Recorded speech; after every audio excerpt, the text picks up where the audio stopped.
এই ভিডিওতে দেখব আমরা মজিলা ফায়ারফক্সের ট্যাবের ব্যবহার।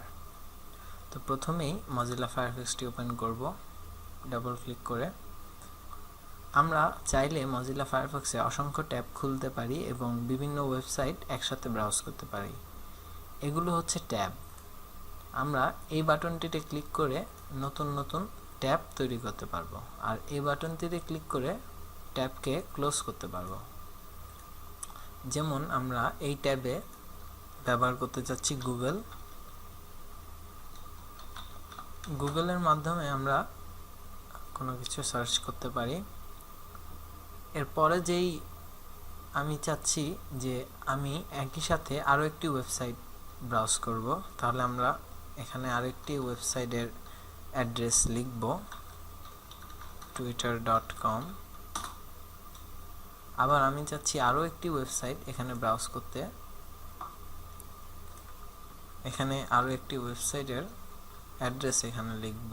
এভাবে আমরা বিভিন্ন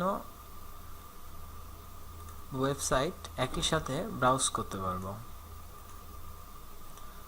আবার যদি আমি চাচ্ছি এই লিঙ্কটি এখানে না ক্লিক করে অন্য একটি নতুন ট্যাবে এই লিঙ্কটি খুলুক, তাহলে এই লিঙ্কটিতে আমরা রাইট বাটন ক্লিক করে ওপেন লিঙ্ক ইন নিউ ট্যাবে ক্লিক করব।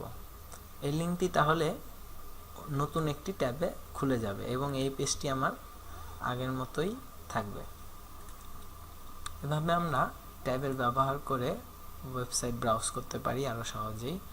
যেমন এই ছবিটি আমি অন্য একটি ট্যাবে খুলতে চাচ্ছি, এখন নিউ ট্যাবে ক্লিক করব। এভাবে আমরা যে কোনো ওয়েবসাইট নিউ ট্যাবের মাধ্যমে ব্যবহার করতে পারবো।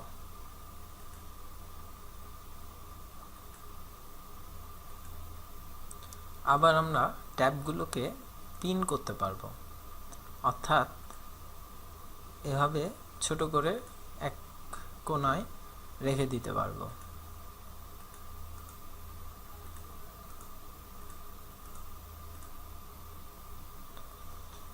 আবার এখানে আমরা ট্যাবগুলো আগে পরে নিতে পারবো। হচ্ছে মজিলা ব্রাউজারে ট্যাবের ব্যবহার এবং সুবিধা। এভাবে ট্যাবগুলো আবার প্রয়োজন শেষে ক্লোজ করতে পারবো।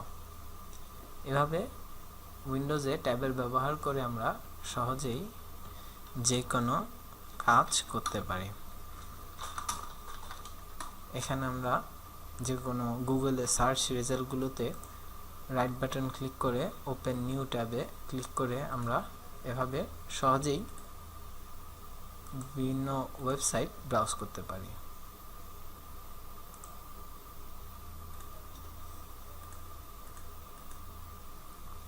এ হচ্ছে আমাদের মজিলায় ট্যাবের ব্যবহার।